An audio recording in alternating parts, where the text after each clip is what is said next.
Hi guys, welcome back. This is my more intermediate video that I wanted to show you. And so let me just pull up my Twitter. So if you followed my last video and you created a Twitter, then you have a screen that looks something like this, and hopefully you followed a few people and you kind of have things here that you can view, as well as your own tweets. As you grow your PLN, as you have more people, as you start to participate in more involved ways, a lot of people find that Twitter itself, because everything is in one streaming feed, it can be difficult to track things and keep track of them.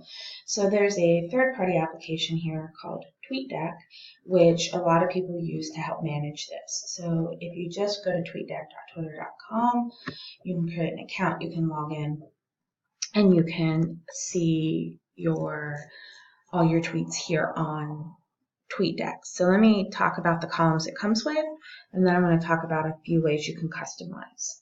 So one thing, let me pull back my Twitter here. So one thing I want to show you is that your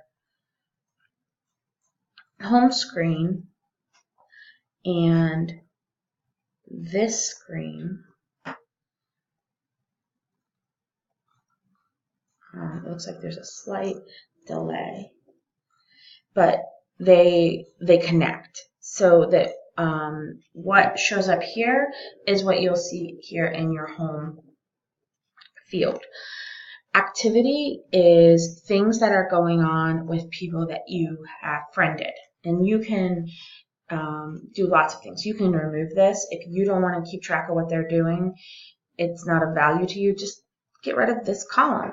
If you're interested in, for example, authors that you like, or professionals in your field, and you want to see who they're talking to or what they're talking about, but you don't want to see everything they do, you can click notification types here, and you can uncheck different things so that you can keep it kind of free of clutter.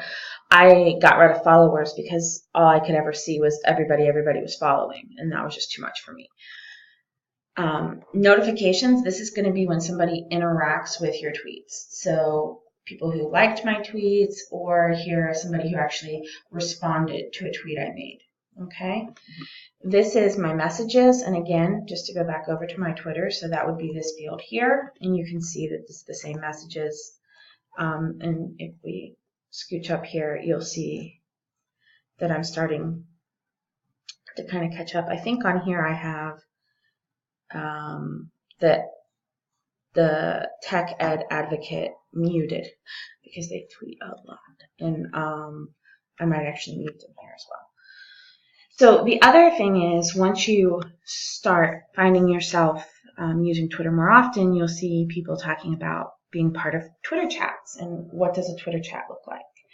So,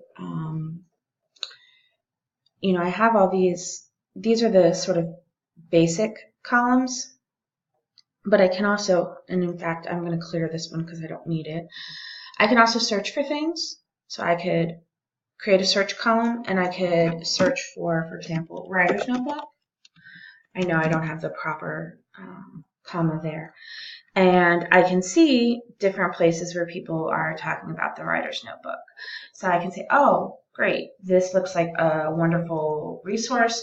You know what? I want to know more about what's happening here with the Houston Independent School District ELA teachers.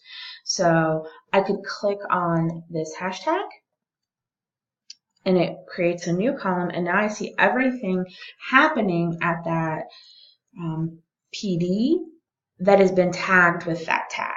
And if this is a tag that gets used a lot, I can keep this open indefinitely and see what is going on long term. Okay. This here is a reminder. I just saw this, and it reminds me I want to purchase this book. Well, I don't have time. I'm in the middle of making a video. I don't want to stop and write this down. How am I going to remember that I want to purchase this book? Well, one thing I can do is I can add a column, and these are all the kinds of columns you can add, and I'm going to add a collection, and I'm going to create a collection, and I'm just going to call it reading. okay? And now it's over here and there's nothing in it. But I can click these three dots. I can add this to my collection, reading, boom, now it's over here. And now this can function like a to-do list for me. And as I take care of things, I can take them off and I can remove it from the collection. As you see, I have a bunch of stuff here under pedagogy, which is for things I want to think about over the summer and about incorporating into my classroom. So that is some tips on how to use Tweetdeck to help manage Twitter. The only other thing I would say here is that you will see Twitter chats and things like that that you can follow. And let me just go ahead and add one that I was part of. So I'm going to search for hashtag #BeMoreEdChat.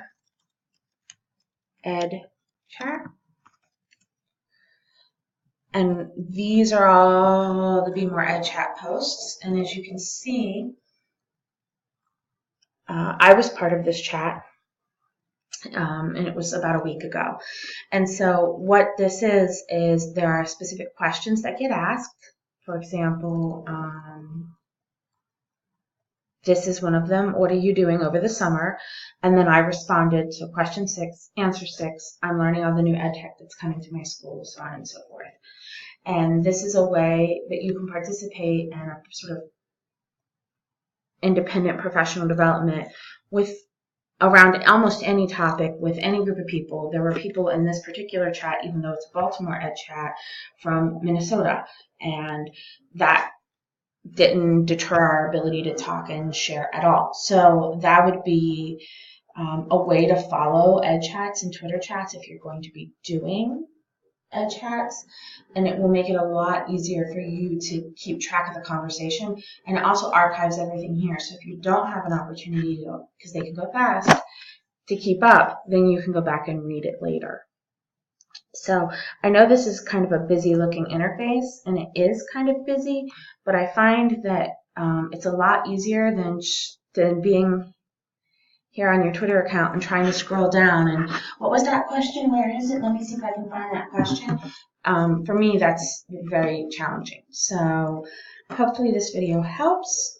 Hopefully this helps get you growing your PLN and getting involved in new ways.